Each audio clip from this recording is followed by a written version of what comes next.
시청자 여러분 안녕하십니까? 재국민 참정권 문제가 본국 국회를 통과하면서 이제 240만 재외 국민들이 참정권을 행사할 수 있게 되었습니다. 오늘 이 시간은 토론토 총영사관에 근무하시는 홍지인 총영사님을 모시고 참정권의 문제와 그 시행 방법에 대해서 알아보도록 하겠습니다. 총영사님 나오셔서 대단히 감사합니다. 시청자 여러분께서 이미 알고 계시겠지만 홍지인 총영사님을 간단히 소개해 드리겠습니다. 우리 총영사님께서는 고려대학교 국제정치학과를 전공하시고 콜롬비아 대학교에서 국제외교관계학을 전공하셨습니다. 그 후 81년 외무고시 합격 후 외교부에 입부하셔서 87년 카나다 오타와에서 한국 대사관에서 근무하시면서 일찍이 카나다와 인연을 갖게 되셨습니다. 그 후에 주로 경제통상 외교 업무를 주력하시고 최근에는 지식경제부 통상협력관으로 각 국가 간의 경제통상 외교 업무를 주관하시다가 2008년 9월 16일 토론토의 총영사님으로 부임하셔서 현재 이루고 계십니다. 현재 부인과 슬하에 이나 밀녀를 두신 다복한 가정을 가지고 계십니다.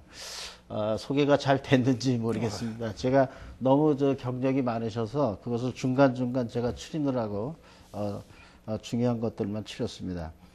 벌써 총영사님께서 이 토론토에 오신 지가 2008년 9월 16일이고 지금 3월이고 대개 한 5개월 되신 것 같은데. 벌써 6개월이 지났습니다. 그렇습니까? 네. 네, 그동안에 뭐 동포사회 여러 단체에 많이 참석하신 거로 알고 있고 이제 동포사회를 많이 이해하고 계신 것 같은데 어떻습니까? 토론토에 근무하시는 소감이 한 말씀 하시죠. 네, 토론토 동포사회가 제가 부임해서 이제 한 6개월, 이제 만 6개월이 지나서 7개월째 접어들었습니다. 그동안 이제 참 많은 분들을 만나 뵙고, 많은 단체들도 이제 방문을 했고, 또 작년 연말을 지나면서 이제 우리가 그 불우한 이웃 돕기 활동도 이제 많이 하는 것을 이제 저희가 총영사관에서 지원도 해드리고, 참여도 하고 하면서 전체적으로 이제 우리 토론토 동포 사회를 한번 이제 일별할 수 있는 이제 그런 뭐 시간은 있었다고 생각합니다. 그래서 전체적으로 생각을 해보면은 우리 동포 사회가 참 건실하게 지속적으로 그렇게 성장을 하고 있는 아주 모범적인 그런 동포 사회라고 생각을 합니다. 지금 비록 경제적인 어려움 때문에 다들 뭐 고생이 많으신 분들이 많지만 그럼에도 불구하고 좀 꾸준히 이렇게 지속적으로 우리가 그 성장 발전해 나가고 있는 동포사회라고 그렇게 생각을 합니다. 네, 대단히 감사합니다. 사실 이 토론토, 이 카나다는 미국을 포함한 북미 대륙 전체에서 가장 아름답게 그 이민의 역사를 뿌리를 내리고 있는 도시입니다. 다른 나라의 이민자들과 달리 여러 가지 교양 프로그램이라든지 뭐 봉사라든지 경제 활동이라든지 이런 것들이 상당히 성공적으로 뿌리를 내리는 모범적인 도시라고 생각이 되고요. 또 이렇게 오셔서 같이 이렇게 계시게 돼서 참 반갑고 환영합니다. 그러면 본론으로 들어가서요. 그동안 그 정권이 바뀔 때마다 설왕설래하던 그 재외 국민 참정권 문제가 이제 국회를 통과하면서 본격적으로 이제 시행 준비를 하게 되시는데 그 참정권의 의미가 포괄적으로 무엇인지 한번 총영사님께서 그 의미를 한번 짚어주셨으면 감사하겠습니다. 네. 참정권이라고 하면은 이제 문자 그대로 어떤 그 정치에 참여할 수 있는 권리를 얘기하는 것이고 지금 추진되고 있는 것이 그 재외국민 참정권입니다. 그래서 그동안에 이제 우리 그 해외에 거주하고 계신 우리 국민이나 또 일시적으로 해외를 방문하고 있는 분들이나 다 어떤 그 선거 관리의 문제 때문에 선거에 참여하지 못하는 그런 문제가 있었습니다. 그래서 우리의 그 공직선거법이 국내에 주민등록을 하고 있는 이제 이 국민에 한해서 선거권을 부여하는 이제 그렇게 규정이 되어 있었기 때문에 그러한 그 공직선거법이 우리 그 헌법에 합치하지 않는다. 헌법에 의하면 우리 대한민국 국민은 누구나 그 정치에 참여할 수 있는 권리가 있는데 그런 헌법에 합치하지 않는다라고 하는 이제 그런 측면에서 이제 헌법 소원이 제기가 돼가지고 우리 헌법재판소에서 공직선거법이 헌법에 합치하지 않기 때문에 합치하도록 재외 국민에게도 이제 그 참정권을 주도록 해야 한다라고 이제 판결을 했습니다. 아, 그렇습니다. 그러면서 사실은 그 2008년 말까지 네. 그 관련된 법규를 개정을 해서 선거를 할 수 있도록 하라라는 이제 그 판결이 있어가지고 거기에 따라서 헌법에 합치하는 그런 그 법 규정을 만들기 위해서 이제 그 재국민 참정권을 이제 도입을 하게 됐고, 네. 그래서 그 재외국민 참정권의 의미는 뭐 좀 늦었지만 네. 그 재외 근무하는 그 거주하는 우리 국민들이 이제 정치에 선거에 참여할 수 있는 그런 권리를 갖게 됐다는 면에서 네. 참 의미 있는 그런 진전이라고 생각을 합니다. 네. 다만 그 헌법재판소의 그 판결에 따라서 법을 개정하고 하는 그 과정이 네. 상당히 그 시간이 촉박하게 진행이 됐기 때문에 네. 아주 구체적인 그런 아주 그 세부적인 사항까지는 규정을 하지 못하고 네.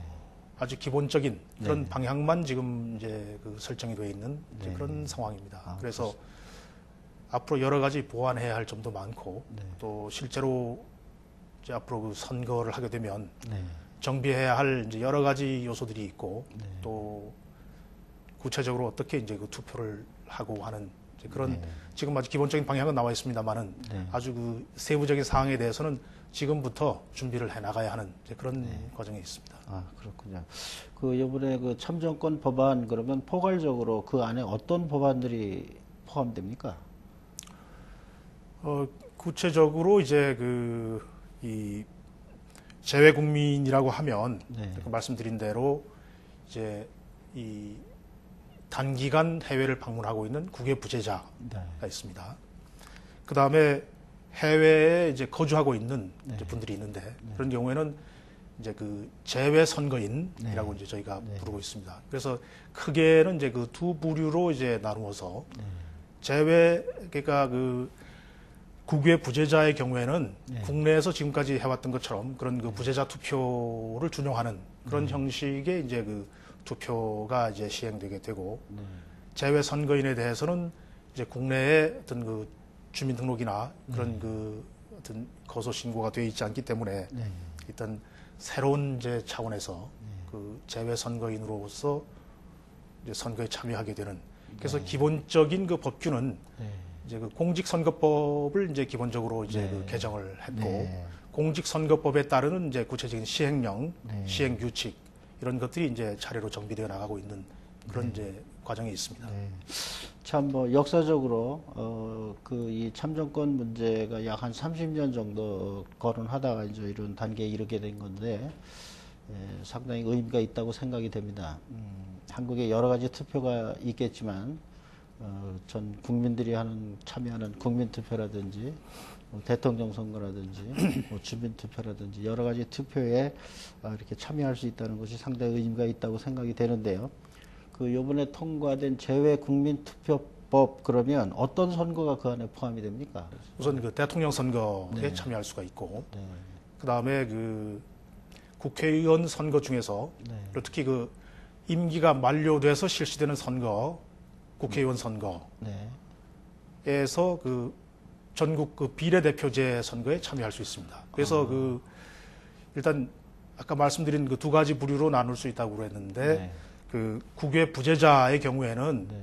국내에 이 주민등록이 돼 있고 네. 국내 주소가 있는 상태에서 네. 해외에 잠시 체류한 이제 그런 이 분들이기 때문에 네. 국내 연고지가 있습니다. 네. 그런 국내 연고지가 있을 경우에는 지역구 국회의원 선거까지 참여할 수가 있습니다. 그러니까 재외국민 투표라 하면 대통령 선거와 정당 비례대표만 선거할 수 있고 네.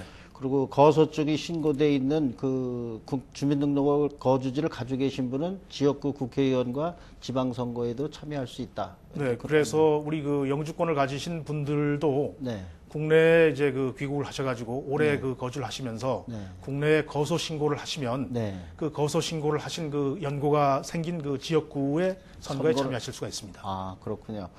지금 그 참 말씀 잘하셨는데 국내 거소 신고를 한다. 네. 그 거소 신고에 대해서 좀 설명을 해주시죠. 어떤 그 거소 신고를 하면 어떤 권리가 있고 거소 신고를 하지 않으면 어떤 불이익이 있는지.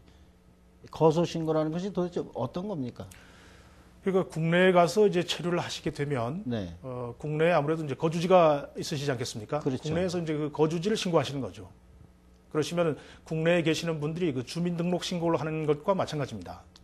그러니까 해외에 계신 분들이 국내에 와서 이제 그 체류를 하실 때 네. 어느 곳에서 이제 거주를 한다라고 하는 이제 거소 신고를 하셔야 네. 그 이제 주소지를 중심으로 해서 이제 모든 이제 활동이 이루어질 수 있기 때문에 그렇군요. 그래서 일단 국내에 거소 신고를 하셔서 국내 연고지가 생기면 네. 그때는 그 주민등록을 하신 것과 마찬가지로 그 지역에서 네. 연고가 있으시니까 그 지역구 선거, 국회의원 선거라든지 네. 그 지방 선거라든지 네. 거기에 참여하실 수 있는 이제 그런.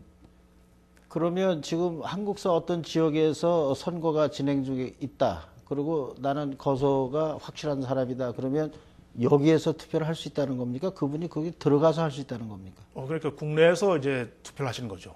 여기서가 아니라. 여기가 아니고요. 그러면 지금 지역구 국회의원 선거를 한국에서 하고 있다고 그러면 여기서는 그 투표가 진행되고 있지 않는 건가요? 여기서 들어가야 되는 건가요? 그러니까 지역구 선거, 국회의원 선거의 경우에 국외 부재자의 경우에는 네. 그 해외에서 그 부재자 선거를 할 수 있습니다. 여기서? 네. 네. 그러면 상당히 복잡하지 않겠습니까? 한국 국회의원 선거할 때마다 이쪽에서도 그 기간 안에 또 선거를 하게 되는, 시행하게 되는 그런 결과가 되겠네요.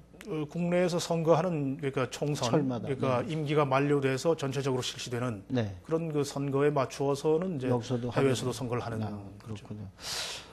그러면 다음에 그 선거에 참여할 수 있는 자격에 대해서 말이죠. 지금까지 대강 말씀하신 것이 그 자격에 포함되겠는데, 특히 그 연령이 제한된다든지 여자와 남자에 대해서 어떤 구별이 있습니까? 그거는 뭐 국내 그 이 참전권과 마찬가지입니다. 그러니까 19세 이상. 19세 이상. 네. 재외국민 선거에 참여할 수 있는 방법은 어떤 것이 있나요? 어떻게 해야 그 선거에 참여할 수 있나요? 네, 일단은 이제 그 두 가지 아까 그 말씀드린 네. 그 재외 부재자, 네. 국외 부재자와 재외 선거인 두 이제 그 그룹으로 나눌 수 있는데 네. 그 재외 부재자의 경우나 재외 선거인의 경우나 네. 그걸 그 재외 공관을 통해서 네. 그 후보자 그러니까 그 투표자 명부 그 등록을 해야 됩니다. 그래서 등록 기일이 어떻게 되나요? 그러니까 이 국외 부재자의 경우에는 이제 그 공관을 방문해서 신고를 하시면 네. 그 신고한 게 이제 접수가 돼 가지고 네. 그게 이제 본국 이제 이 본인이 국내에 이제 주소지가 있는 상태에서 단기간 이제 방문하고 있는 경우이기 때문에 네. 그 해당 연고지로 이제 그 등록한 것이 이제 그 보내져서 네.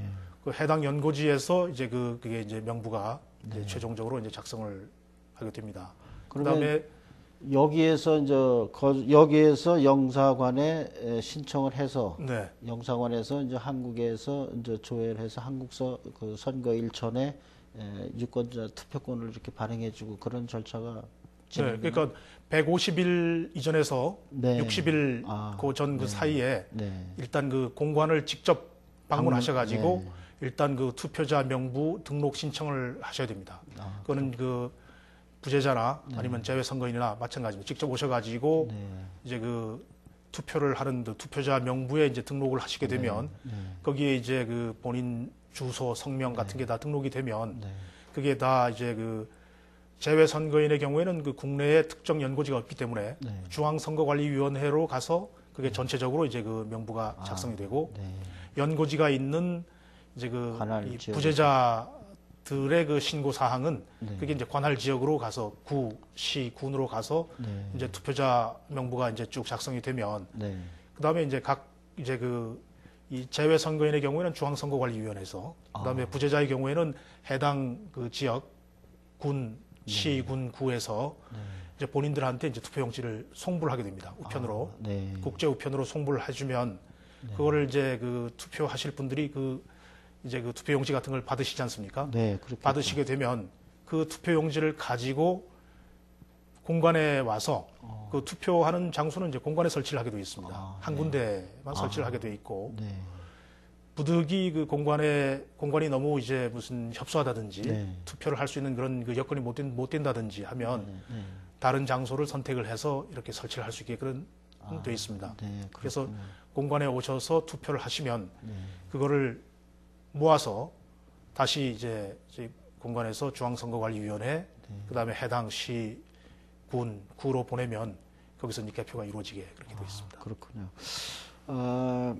그 정치권에서의 그 관심은 어떻습니까? 그 일부 의견들을 보면 동포사회의 그 분열이라든지 동포사회의 그 분위기를 염려하는 그런 목소리들도 많거든요. 이 정치권에서의 관심도는 이 참여정권에 대해서 어떻게 생각합니까? 추진적입니까? 아니면 부정적입니까? 그거는 이제 각 정당별로 네, 또 이렇게 그 분석을 하고 하는 게 또 조금씩 다를 수 있다고 생각이 네. 됩니다. 그러니까 어떤 뭐 특정 계층이 뭐 좀 유리하다든지 네. 여러 가지 이제 정당별로 이제 그 어떤 그 앞으로 가져올 영향에 대해서 네, 분석을 이제 하고 네. 거기에 대해서 이제 대응을 하겠지만 네, 일단 이제 재외국민 참정권을 부여한다는 이제 그런 그 큰 원칙과 방향에 대해서는 그 여야가 다 합의를 해서 네. 지금 추진하고 있는 것이기 때문에 네, 그런 면에서는 일단 앞으로 이제 어떤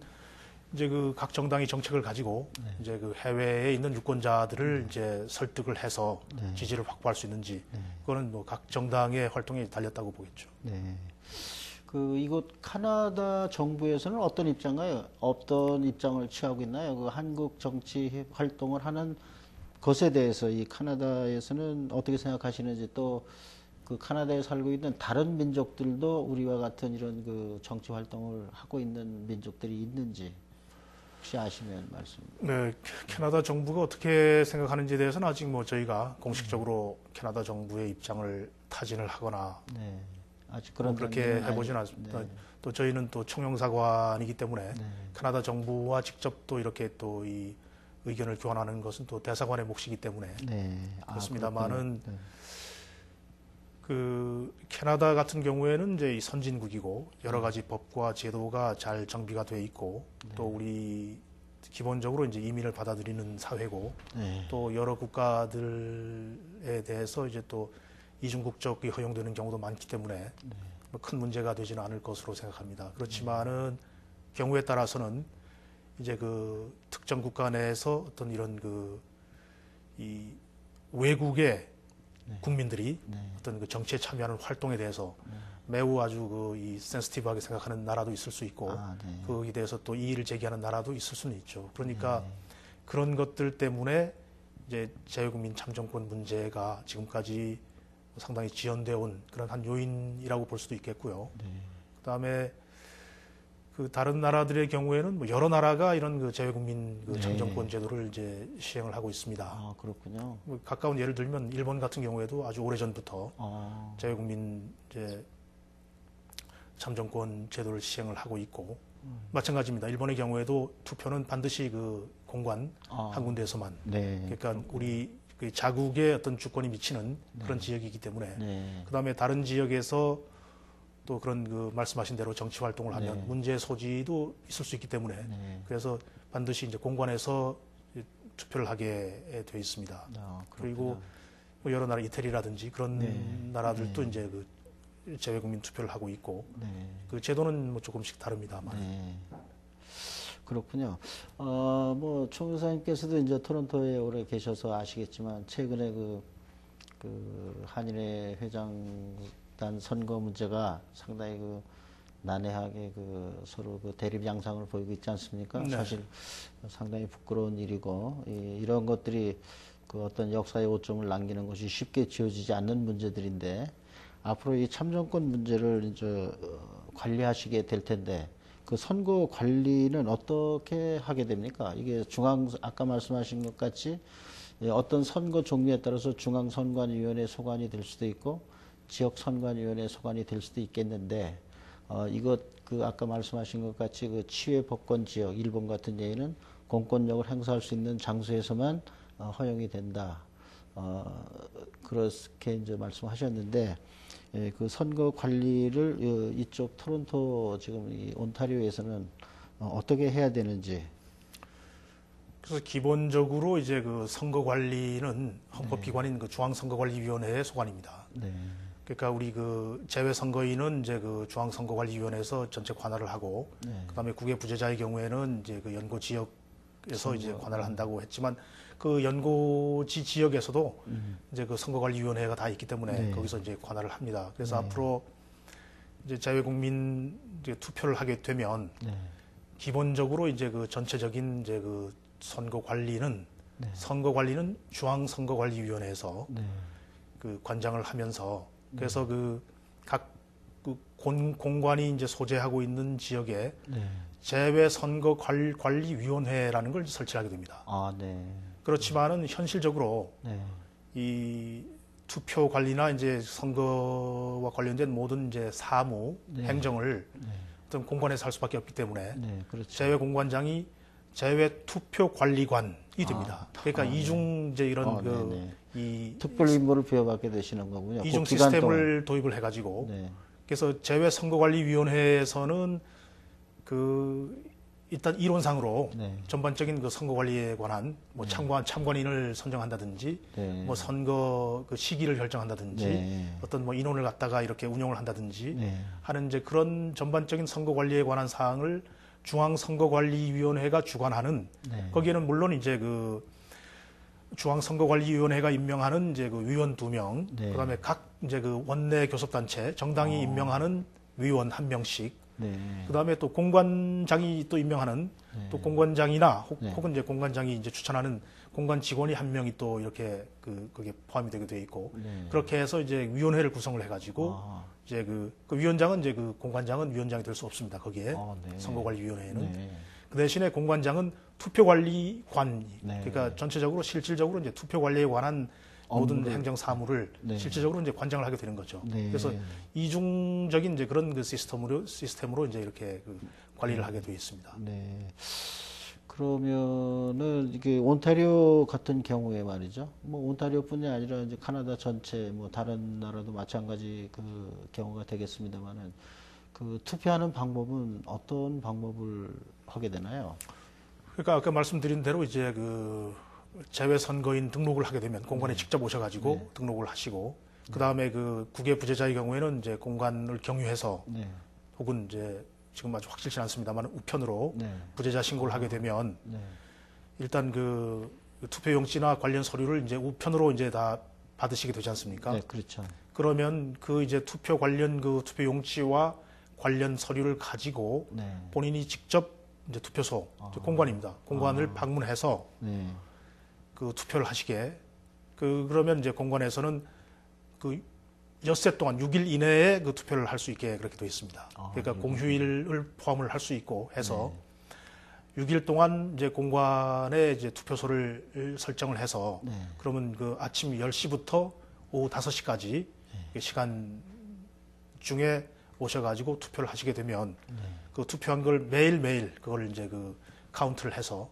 그걸 이제 봉인을 해서 모아가지고 투표한 그 인원수와 그다음에 그 실제로 그 투표가 된 이제 그 수를 갖다가 이제 모아서 본국으로 이제 보내게 되는데 실제로 이제 그 투표를 하시는 거는 투표용지를 가지고 오셔가지고 미리 사전에 투표를 해서 오시면 안 됩니다. 그러니까 그 현장에 투표소에 와서 직접 그것도 이제 이 국내하고는 조금 이제 다르게 이제 그 뭐 정당별로 이제 이렇게 그 이 말하자면 국내처럼 이렇게 그 이 표기를 하는 그런 게 아니고 실제로 기록을 하는 기입을 하는 그 기입식으로 이제 투표를 하시게 그렇게 되어 있습니다.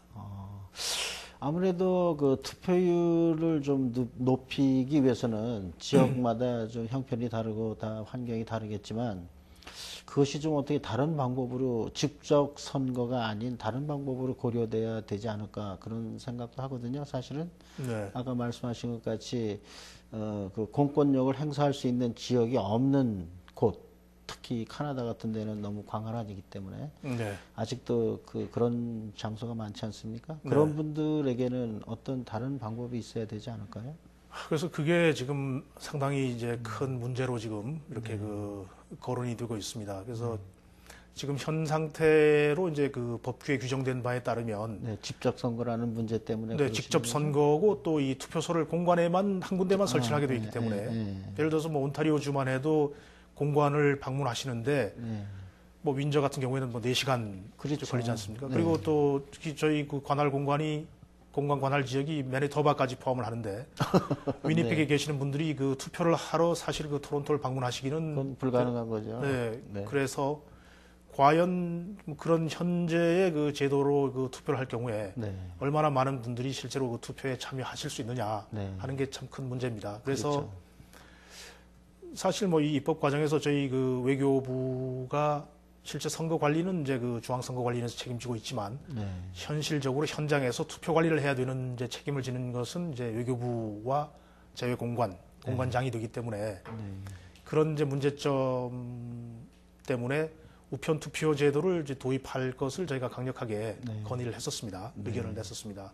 그래야 뭐 좀 많은 분들이 그렇죠. 네. 실제로 네. 그 선거에 참여할 수 있고 그것이 그렇지 현실적인. 않겠느냐라고 했는데 실제로 그럴 경우에 그러면 그 실제 본인이 투표를 했는지 여부, 네. 그다음에 이제 어떤 불법 네. 위조 뭐 네. 이런 문제점들을 어떻게 해결할 수 있느냐 네. 하는 문제점이 이제 대두되기 때문에 네. 현 단계에서는 아직 좀 그 본인 여부라든지 어떤 네. 뭐 공정한 투표 여부라든지 위조 여부라든지 그런 걸 충분히 네. 이렇게 검증할 수 있는 그런 어떤 기술적인 어떤 제도적인 장치가 마련되기 전에는 네.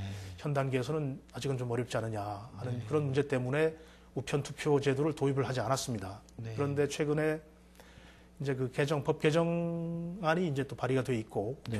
우편 투표, 인터넷 투표 같은 걸 이제 네. 포함을 시켜야 된다는 이제 그런 개정안이 발의가 되어 있는 상태고, 그러니까 거기에 대해서는 계속해서 논의가 있게 될 것으로 생각이 됩니다. 그리고 일단 투표를 이제 실시를 해보면 많은 문제점들이 또 나타날 수가 있고 또 개선해야 할 부분도 생길 수가 있고 하면은 하여튼 어떤 형태로든지 계속해서 이제 개선이 이루어지고 진전이 이루어지겠죠. 네. 그렇군요. 지금 말씀하신 것 같이 사실은 그 방법론에 대해서 상당히 난해한 부분이 없지 않아 많이 있거든요. 이런 것들을 들어서 참정권 문제에 대해서 사실 그 반대하는 여론들이 상당히 많이 있어요. 근데 그런 문제에 대해서는 어떻게 생각하시는지 혹시 정부 기관을 통해서 이 참정권 문제에 대해서 좀 홍보 같은 것을 계획하고 계신지 아니면은 어떤 다른 그 기관을 상주시켜서 그 기관을 통해서 장시간 동안 어떤 그 교민 동포들과의 그 홍보 관계를 하실 건지 그 정부에서는 어떤 그런 지침이 아직 없습니까?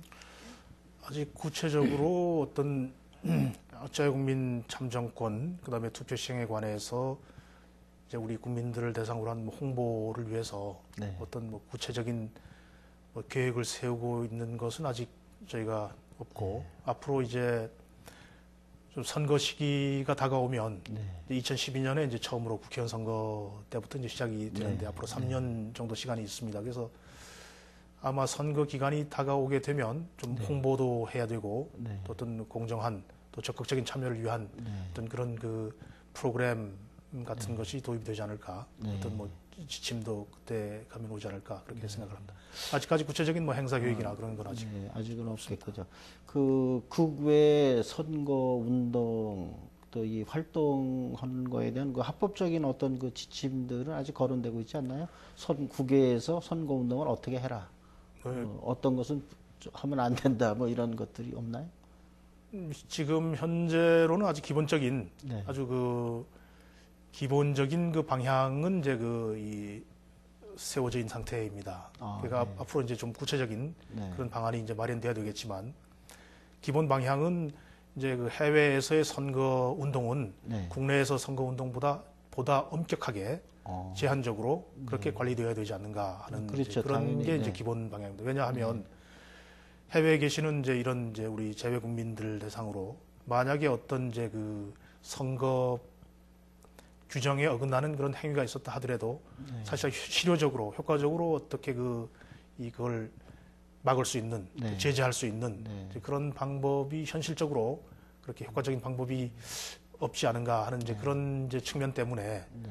그래서 선거 운동도 또 경우에 따라서는 또 굉장한 문제점을 야기시킬 수 있고 하기 때문에 그렇죠. 어떤 뭐 특정 단체나 네. 어떤 그 기관이나 이런 걸 통해서 선거 운동을 못 하게 돼 있고 네. 선거 운동도 현재로서는 일단 그 공관 게시판이나 네. 홈페이지나 네. 어떤 그 직접적인 그 이메일이나 네. 이런 그 매체를 통해서만 이제 선거 운동을 할 수 있게 돼 있고 아, 직접적인 어떤 뭐 이런 단체나 사람을 동원해서 하는 선거 운동은 못 하게끔 돼 있습니다. 그리고 만약에 선거 그 규정 위반의 경우에 국내에서는 그 시효가 6개월입니다. 네. 근데 그 재국민 투표의 경우에는 이제 그 5년으로 설정을 해가지고 네. 그 기간 동안에 이제 어떤 조사를, 그 네. 불법 사항이 발생을 했을 경우에는 그 충분한 어떤 그 시간 여유를 가지고 네. 거기에 대해서 제재 조치를 할 수 있는 아. 이제 그런 수단을 지금 마련하고 있습니다. 아, 그렇군요.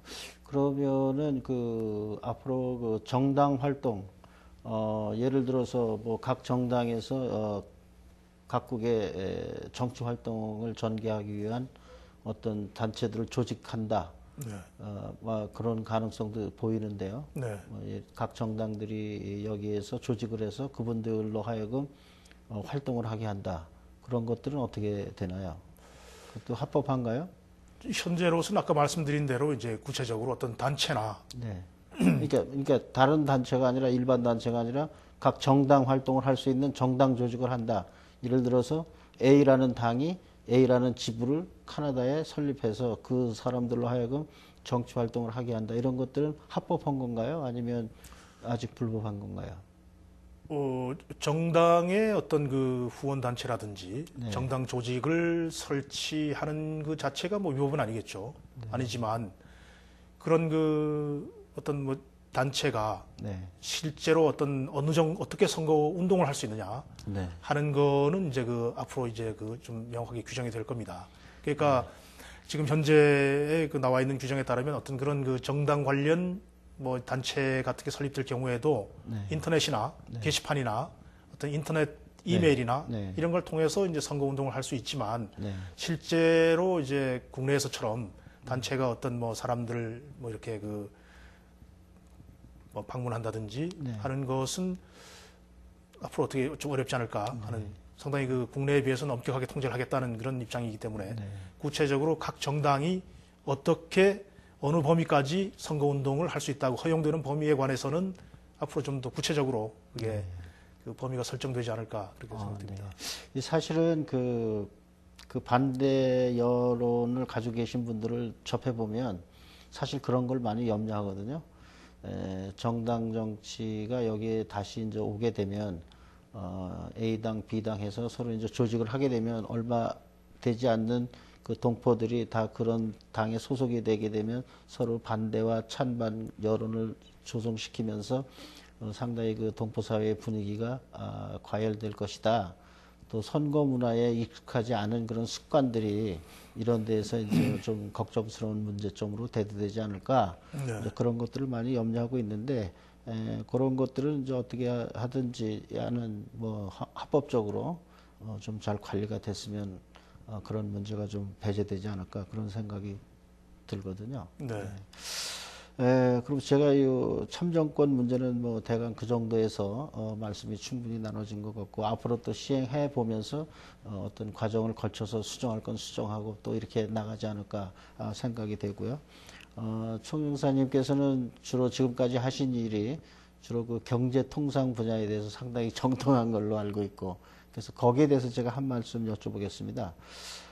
그 카나다와의 그 요즘 경제가 상당히 그 국제적으로 안 좋지 않습니까? 네. 그런 시기에 오래전에 저 FTA 문제가 카나다와 한국 정부 간에 서로 일이 추진되고 있는 것 같은데 현재 어느 단계까지 가 있나요? 캐나다하고는 사실 그 지난 몇 년 동안 네. 계속해서 그 지금 벌써 13차 이상 네. 그 FTA 협상을 그 해왔습니다. 네. 그래서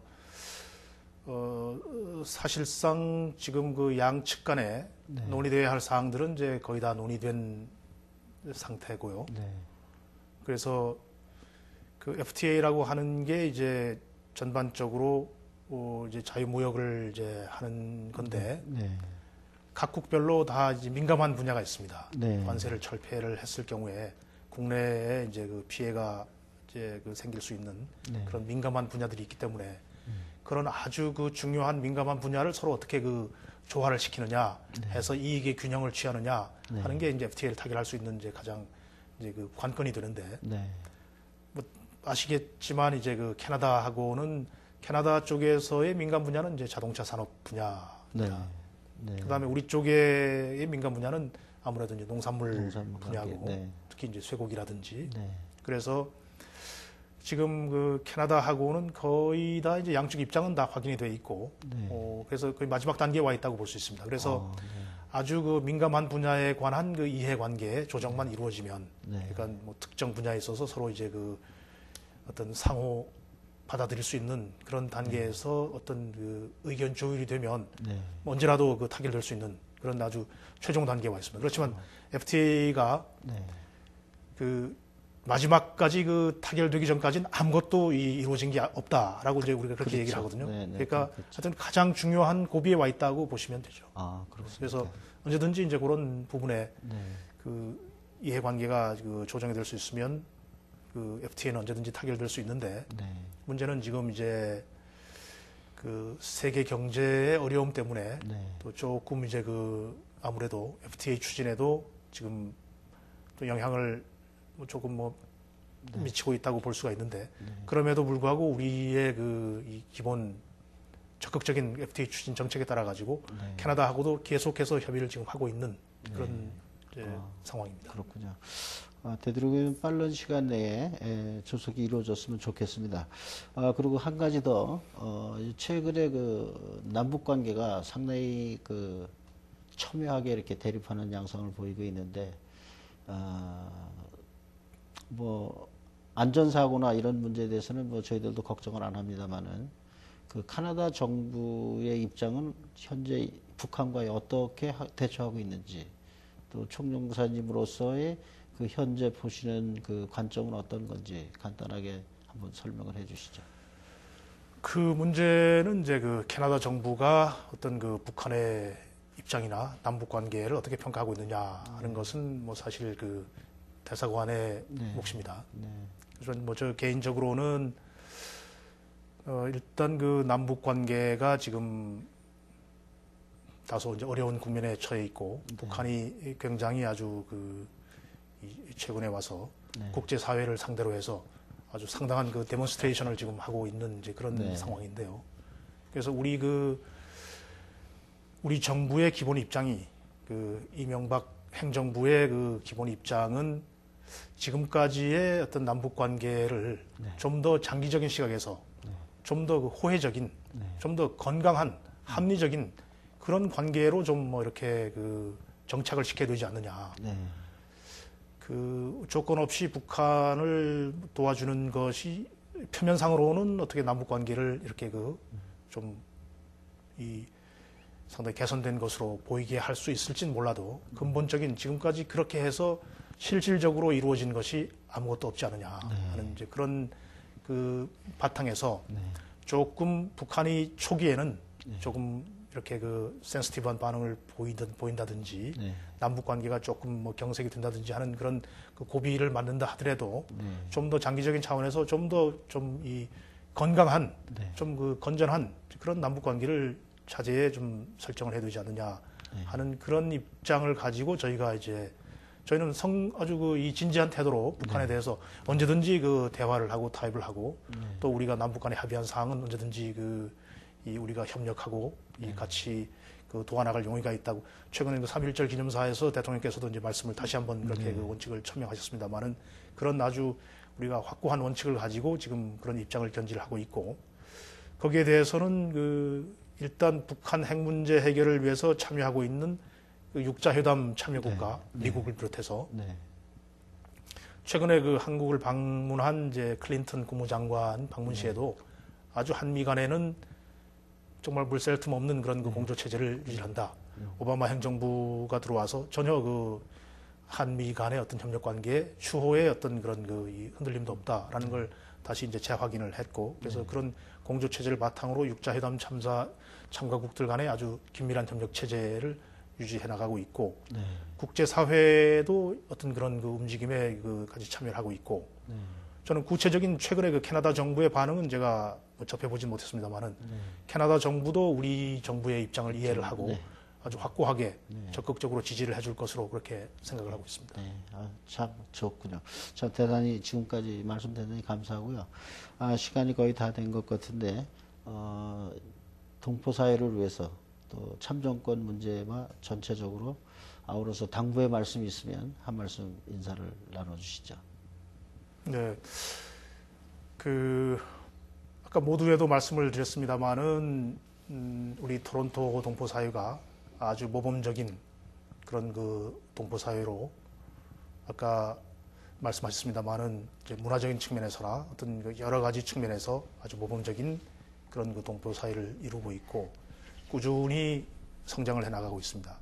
물론 최근에 좀 뭐 모든 분들이 실망스럽게 생각하는 뭐 그런 면들도 없지는 않습니다만은 저는 근본적으로 우리 동포 사회의 미래가 참 밝다고 생각합니다. 특히 우리 그 젊은 세대들이 아주 그 훌륭하게 활발하게 그런 이 어떤 그 네트워킹을 한다든지 서로 협력을 한다든지 또 우리 각 어떤 그 전문 직능 단체별로 활발한 활동을 한다든지 얼마 전에 저희 총영사관에서 학생연합회 포럼도 개최를 했고 교수협회의 한인교수협회 협의회의 포럼도 개최를 했고 했습니다만은 교수의 숫자도 아주 비약적으로 증가를 하고 있고 우리 학생들도 아주 이 미래에 대비해서 착실하게 준비를 해나가고 있고 우리 최근에 여성회에서 한 그런 이제 이 행사도 있었습니다만은 또 그런 면에서 또 이 한인사회 구석구석 뭐 그런 이제 여러 가지 이제 움직임들이 진행되고 있고 그래서 제가 보기에는 근본적으로 우리 동포 사회가 착실한 성장과 발전을 계속해 나가고 있고 미래가 밝다고 생각합니다. 한 가지 당부드리고 싶은 말씀은 우리가 우리 스스로를 존중을 해야 남도 우리를 존중해주고 존경을 받을 수 있다고 생각을 합니다. 그래서 몇 가지 어떤 뭐 그런 실망스러운 일로 인해서 우리가 너무 동포 사회, 한인 사회 전체가 어떤 문제가 있는 것처럼 그렇게 말씀을 하시거나 어떤 자괴감을 갖는다든지 그런 것은 저는 바람직스럽지 않다고 생각하고 어떤 희망을 가지고 어떤 긍정적인 어떤 그런 이 시각에서 미래를 향해서 또 스스로를 존중하면서 서로 어려움을 나누면서 어려운 이웃을 생각하면서 그렇게 상부상조해 나가는 이제 그런 이 동포 사회를 이루어 나간다면 아주 편안하고 행복한 동포 사회가 되지 않을까 그렇게 생각을 합니다. 네, 감사합니다. 시청자 여러분, 지금까지 홍지인 총영사님을 모시고 참정권 문제와 시행 방법에 대해서 말씀을 나눠봤습니다. 이제 우리는 더욱 성숙한 모습으로 참정권을 행사할 것이며 더욱 성숙한 선거 문화를 정착시키므로 이 참정권 문제가 잘 뿌리를 내릴 수 있도록 동포 사회가 적극적으로 협조해야 될 줄로 생각합니다. 오늘 방송 여기서 마치겠습니다. 시청해 주신 여러분 대단히 감사합니다. 안녕히 계십시오.